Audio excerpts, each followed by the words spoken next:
అందరికీ ఈరోజు మీ అందరి కోసం నేను ఒక మంచి గవర్నమెంట్ జాబ్ నోటిఫికేషన్ మరొకటి తీసుకొని వచ్చాను. సో చాలామంది హైకోర్టు జాబ్ నోటిఫికేషన్స్ ఎప్పుడు పడతాయి అని చెప్పేసి చాలామంది కామెంట్స్ అండ్ మెసేజెస్ పెడుతున్నారు. సో మీ అందరి కోసం మళ్ళీ హైకోర్టు జాబ్ నోటిఫికేషన్ అయితే అఫీషియల్ నోటిఫికేషన్ రాగానే పెడతానని చెప్పాను. సో వచ్చేసింది, చెప్తున్నాను చూడండి. ఈ జాబ్ నోటిఫికేషన్ అయితే హైకోర్టు జాబ్ నోటిఫికేషన్ అండి. ఆంధ్రాలో ఏపీ హైకోర్టు జాబ్ వేకెన్సీస్ అండి. టోటల్గా 300 వేకెన్సీస్ అయితే ఉన్నాయి. క్లియర్గా మొత్తం చెప్తాను.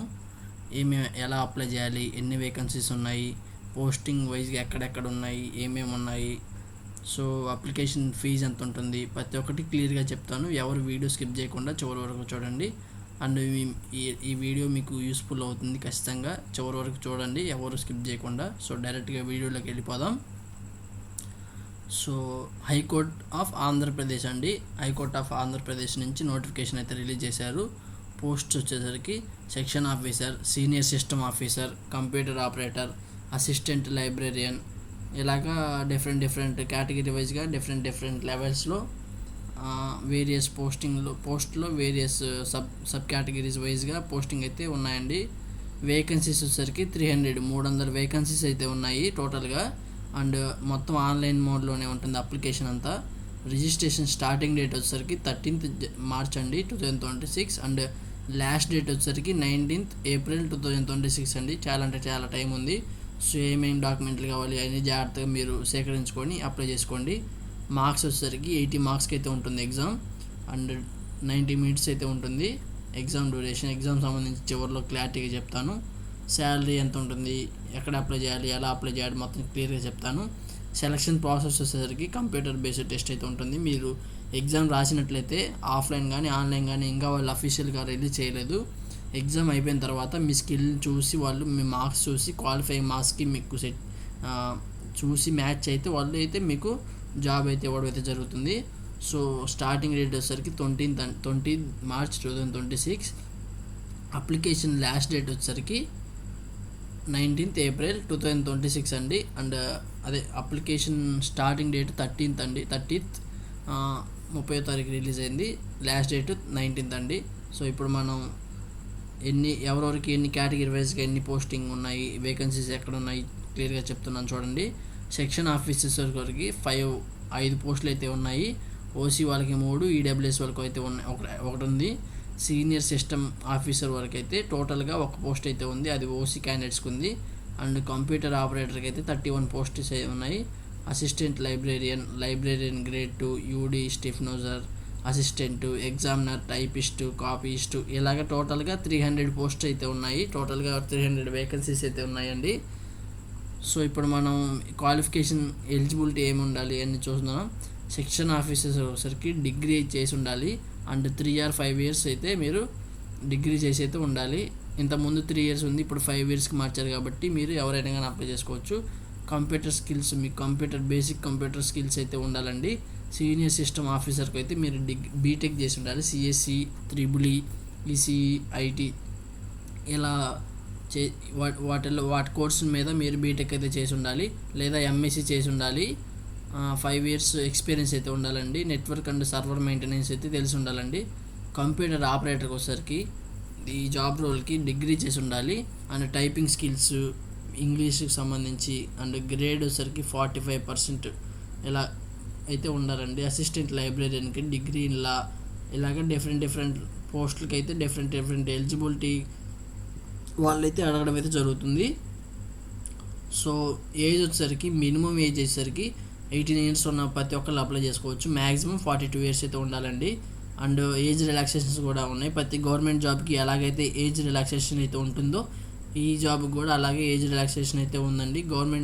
మ్యాక్సిమం ప్రతి ఒక్క గవర్నమెంట్ జాబ్ నోటిఫికేషన్స్కి ఏజ్ రిలాక్సేషన్ అయితే ఉంటుంది. సో ఏజ్ వచ్చేసరికి ఎస్సీ, ఎస్టీ, బీసీ, ఈడబ్ల్యూఎస్ వాళ్ళకైతే 5 years అయితే ఉందండి. పర్సనల్ డిసబిలిటీస్ పీడబ్ల్యూ వాళ్ళకైతే 10 years అయితే ఉందండి. ఎక్స్ సర్వీస్ మెన్స్కి అయితే as per AP and sub coordinates service rules ప్రకారం ఎక్స్ సర్వీస్ మెన్స్కి అయితే ఉందండి. సో మన ఇప్పుడు కేటగిరీకి అప్లికేషన్ ఫీజు ఎంత ఉంటుందో చూద్దాం. ఈడబ్ల్యూఎస్ వాళ్ళకి, బీసీ వాళ్ళకి, ఓపెన్ కాంపిటీషన్ వాళ్ళకైతే 800 రూపీస్ అయితే మీరు చెల్లించి అప్లికేషన్కి అప్లై అయితే చేసుకోవాలండి. ఎస్సీ, ఎస్టీ వాళ్ళు, పీడబ్ల్యూడిబి క్యాండిడేట్స్ వాళ్ళు 400 రూపీస్ అయితే అప్లికేషన్ ఫీజు కట్టి మీరు అప్లై చేసుకోవచ్చండి. సో ఎలా అప్లై చేయాలనేది క్లియర్గా మీకు ఏం ఫర్దర్గా కావాలనుకుంటే కామెంట్ సెక్షన్లో నాకు తెలియపరచండి. నేను మీ అందరి కోసం ఒక మంచి వీడియో అయితే చేసి ఎలా అప్లై చేయాలో క్లియర్గా చెప్తాను. సో ఇప్పుడు మనం డైరెక్ట్గా వెళ్ళిపోతే ఫర్దర్గా ఏమేమి ఈ పోస్ట్కి ఏమేమి సబ్జెక్ట్స్ ఎగ్జామ్ ఎలా ఉంటుందో చెప్పబోతున్నాను. సెక్షన్ ఆఫీసర్కి వచ్చేసరికి general knowledge 20 marks, mental ability 10 marks, civil and criminal మీద 50 మార్క్స్, ఇలా 3 సబ్జెక్టుల మీద 80 మార్క్స్కి అయితే ఎగ్జామ్ అయితే కండక్ట్ చేయడం అయితే జరుగుతుంది. All other posts and officer సబ్ఆర్డినేట్స్కి అయితే జనరల్ నాలెడ్జ్ 40 మార్క్స్కి అయితే ఉంటుంది. అండ్ మెంటల్ ఎబిలిటీ వచ్చేసరికి 40 మార్క్స్, టోటల్గా 80 మార్క్స్కి అయితే ఉంటుంది. ఆఫీసర్ సబ్ ఆర్డినేట్కి అయితే general knowledge 50 marks, mental ability 30 marks, టోటల్గా 80 మార్క్స్కి అయితే ఎగ్జామ్ అయితే కండక్ట్ చేయడం అయితే జరుగుతుంది. మినిమం క్వాలిఫికేషన్ మార్క్స్ వచ్చేసరికి ఓపెన్ కాంపిటీషన్ ఈడబ్ల్యూఎస్ వాళ్ళకైతే 40% అయితే ఉండాలండి. బీసీ వాళ్ళకైతే 35% ఉండాలి. ఎస్సీ ఎస్టీ వాళ్ళకి, పీడబ్ల్యూడీ క్యాండిడేట్స్ వాళ్ళకైతే 30% అయితే ఉండాలి. సో మనం శాలరీ ఇప్పుడు ఎంత ఉంటుంది, బేసిక్ శాలరీ మ్యాక్సిమం శాలరీ ఎంత ఉంటుందో చూద్దాం. సెక్షన్ ఆఫీసర్స్ వచ్చేసరికి 57,000 అయితే మినిమం శాలరీ ఉంటుంది. అండ్ మ్యాక్సిమం శాలరీ 1,50,000 1,50,000 అయితే ఉంటుంది. సీనియర్ సిస్టమ్ ఆఫీసర్కి వచ్చేసరికి 44,000 అండ్ 1,27,000 మ్యాక్సిమం శాలరీ. ఇలాగ డిఫరెంట్గా మినిమం శాలరీ మ్యాక్సిమం శాలరీ క్లియర్గా డిస్ప్లే చేస్తున్నాను, చూసుకోండి జాగ్రత్తగా. అండ్ చాలామంది డిఫరెంట్ క్వశ్చన్స్ అడుగుతారు. అవి కూడా నేను ముందుగానే సేకరించి ఏమేమి క్వశ్చన్లు అడుగుతారో అవి కూడా నేను నోట్ చేసి పెట్టాను. చూడండి, how many total vacancies are they. టోటల్గా 300 వేకెన్సీస్ అయితే ఉన్నాయి ఈ నోటిఫికేషన్స్కి. అండ్ ఎడ్యుకేషన్ క్వాలిఫికేషన్ వచ్చేసరికి డిగ్రీ చేసి ఉండాలి లేదా బీటెక్ చేసి ఉండాలి. ఇలాగ మీకు వాళ్ళు అడిగిన దాని ప్రకారం డిగ్రీ లేదా బీటెక్ వాటి మీద బీటెక్ చేసిన వాళ్ళు అయితే 3 ఈసీ అలా చేసి ఉండాలి.